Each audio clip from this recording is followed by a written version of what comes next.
Derek, bring us up to date on what we know about this meeting between the two presidents and what we can expect to be achieved.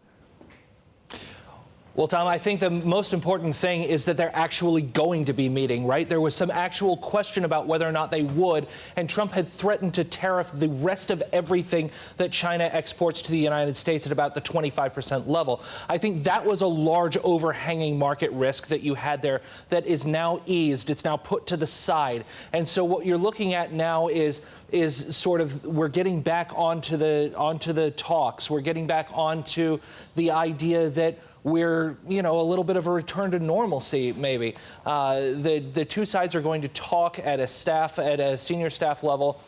And then next week in Osaka, Japan, Trump, Xi going to meet. I think there's going to be a lot of attention on what they say. Every single word is going to be parsed there. The U.S. is seeking China to return to what it says was a start of a framework that it says that China walked away from. That's the baseline for the United States here. That's what they're looking at from the China side. From the China side, I'm seeing, obviously, in the state media, there's a lot of attention on who asked for this meeting.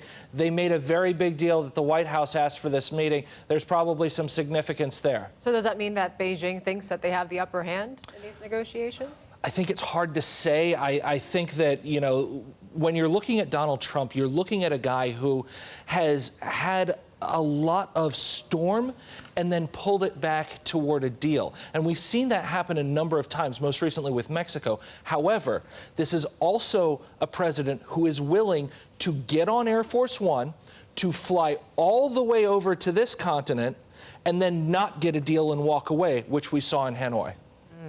All right. Derek, you're going to be heading to Osaka as well. It's going to be interesting next week. Derek Wallbank, our senior editor.